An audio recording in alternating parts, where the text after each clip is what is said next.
안녕하세요. 언더스코어입니다. 지난 사흘간 많은 일들이 있었습니다.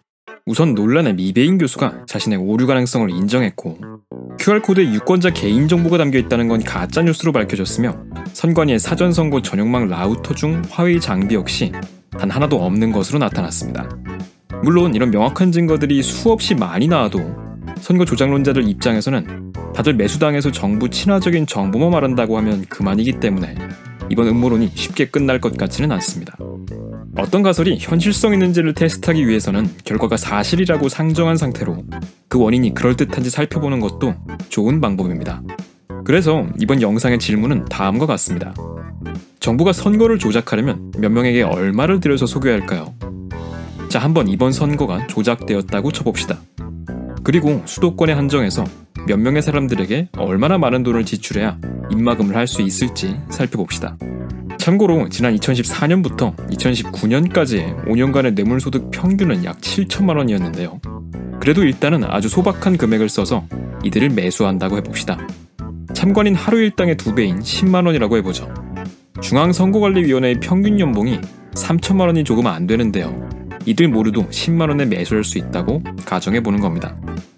선거관리위원회 직원은 약 2,900명, 선거관리위원은 약 2만 명, 선거관리원은 약 26만 명입니다.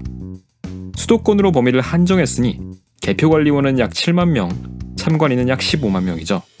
합하면 50만 3천 명이라는 값이 나옵니다. 따라서 선관위와 직접적으로 관련이 있는 사람들만 매수해도 50만 3천 곱하기 10만 원, 즉 503억 원입니다. 이게 어느 정도냐? 여론조사 업체 한국갤럽의 지난해 순이익이 38억이었습니다. 방송업계 2위인 SBS의 순이익은 32억이었죠. 언론업계 1위인 조선일보의 경우 253억이었습니다. 503억 원은 결코 작은 수가 아닙니다.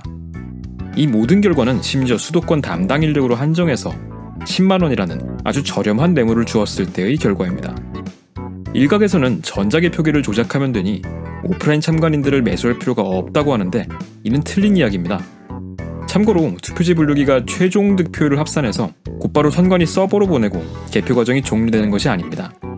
투표지 분류기를 거친 후 참관인들이 유관과 개수기로 한 번 더 확인하고 미분류된 투표용지의 경우 수작업으로 재분류 과정을 거치죠. 그러니까 전자개표기라는 단어에 전자 두 글자가 들어가 있다고 해서 무슨 온라인 접속으로 해킹 가능성이 생기는 것이 아닙니다. 즉 지금 보신 것처럼 이미 현재의 개표 방식에 수개표적인 성격이 여전히 포함되어 있습니다. 그래도 여전히 개표기 제작업체까지 매수되었다고 주장할 수도 있겠지만 그 경우 매수 예산은 더 많이 필요할 겁니다. 한 가지 문제가 더 있습니다. 이미 자신들이 이길 선거였다면 굳이 조작할 이유가 없겠죠. 그러나 주요 여론조사 업체들의 통계치도, 심지어 출구조사 당일 예측치도 모두 민주당이 더 우위를 점한다고 예측하고 있습니다. 즉 정말 모든 것을 통제하려면 출구조사원들과 여론조사업체 직원들에게도 뇌물을 주어야 합니다. 이 경우 지금보다는 더 많은 돈이 필요하겠네요. 사실 이렇게 금액으로 접근하지 않아도 보다 직관적인 이해가 가능합니다. 선거가 진행된 지 어느덧 한 달에 가까운 시간이 흘렀습니다. 이렇게 수많은 사람들이 매수되었다면 최소 한두 명쯤은 선거 조작을 폭로할 깡 좋은 내부 고발자가 있을 법도 한데 아직 관련된 양심 선언은 단 한 건도 없습니다. 이상 오늘은 정부가 선거를 조작하려면 몇 명에게 얼마나 많은 비용을 사용해야 하는지 알아봤습니다. 이제 저희는 사람들이 왜 음모론에 빠지는지에 관한 마지막 스피노프 영상 한 편만을 남겨두고 있습니다.